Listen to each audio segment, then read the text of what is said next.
नमस्कार, NauKingNews.com में आपका स्वागत है। मैं हूं गिरिजेश वशिष्ठ। पूरी दुनिया में बहुत सारे लोग एक खोज में लगे हैं। एक ऐसी वैक्सीन बनाने की कोशिश हो रही है जो इस RNA वायरस पे काम करे और इसके जितने भी वेरिएंट आएँ उन सारे वेरिएंट्स को अकेले निपटा ले। और ऐसी अमोघ वैक्सीन कोई बनाना आसान काम नहीं है और इसको लेकर पूरी दुनिया में काम हो रहा है। बहुत सारे लोग काम कर रहे हैं अलग अलग देशों में। और हाल ही में WHO की डायरेक्टर ने इस पे बाकायदा एक इंटरव्यू में कहा कि इस तरह की वैक्सीन पे काम हो रहा है जिसको एक बार लगा दो तो दूसरा वेरिएंट, तीसरा वेरिएंट आने पे उसका booster, third dose, fourth dose ये सब लगाने की ज़रूरत ना पड़े। लेकिन अब ऐसा लगता है कि इस वैक्सीन को बनाने का जो काम था उसमें भारत के लोग आगे निकल गए हैं। भारत आगे निकल गया है। क्या खोज हुई है, भारत ने किस तरह से उस वैक्सीन को इन्वेंट किया है, इसके बारे में बताएंगे और भी चीज़ें बताएंगे। कहीं मत जाइए, चैनल को सब्सक्राइब कर लीजिए।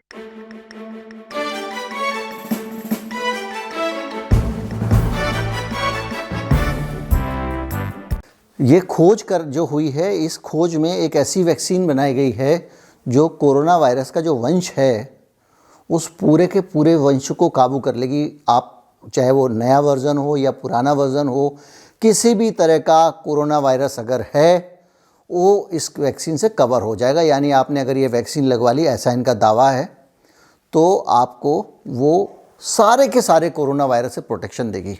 अब आप सोच लीजिए कि पूरी दुनिया की जो वैक्सीन लॉबी है और बिग फार्माज हैं वो इस वैक्सीन को किस तरह ले रही होंगी।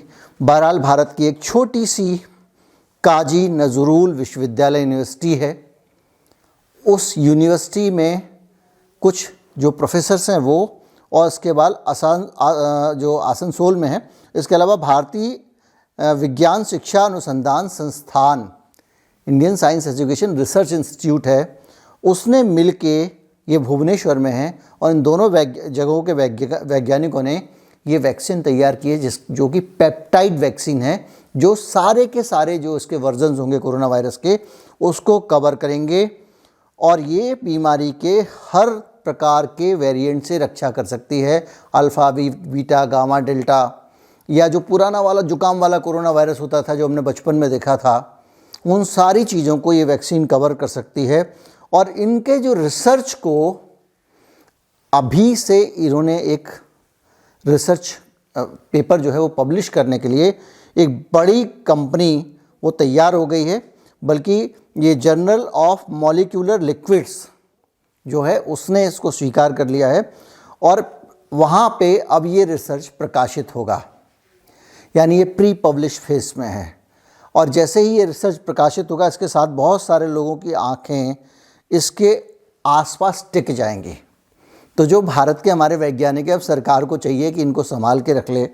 जैसे कि साइंटिस्ट हैं सुप्रभात चौधरी हैं, IISER के भुवनेश्वर के पार्थसारथी सेन गुप्ता हैं।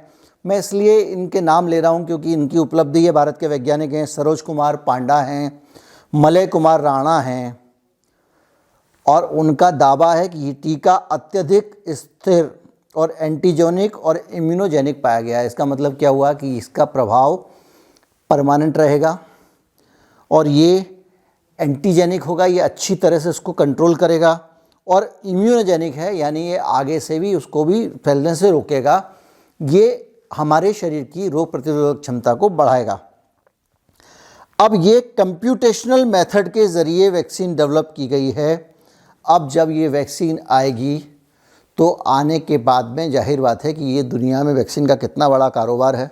मेरे अलग से वीडियो हैं, देख लीजिएगा। कोशिश करूँगा कि यहाँ भी लगा दूँ। तो उस पूरी की पूरी जो बिग फार्मा लॉबी है उसका क्या होगा।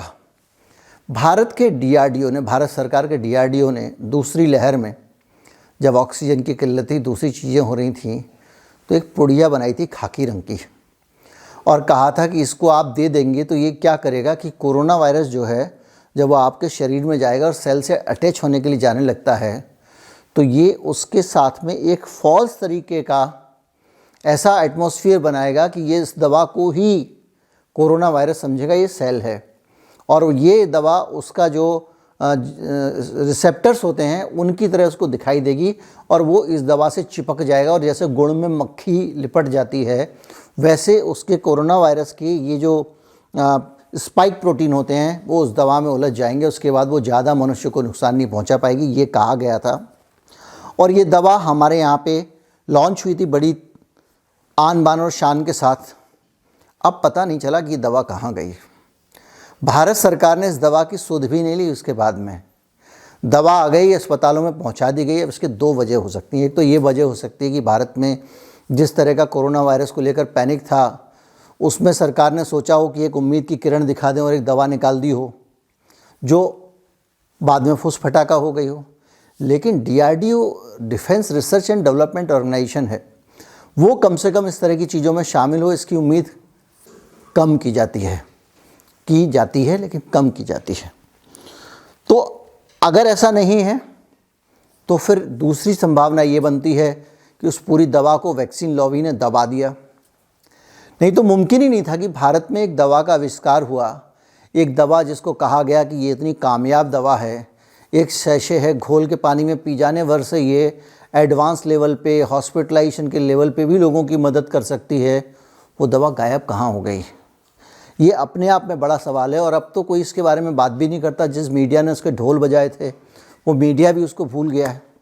तो अब डर लगता है कि ये जो नई वैक्सीन आई है इसके साथ भी कहीं वैसा ही ना हो जाए, इसको भी कहीं किसी ना किसी तरीके से उसी तरह के चक्कर में फंसा के ख़त्म ना कर दिया जाए। उम्मीद करता हूँ वीडियो आपको अच्छा लगा होगा। अगर अच्छा लगा हो तो ज़्यादा से ज़्यादा लोगों तक पहुँचाएँ, चैनल को सब्सक्राइब कर लें। नमस्कार, जय हिंद।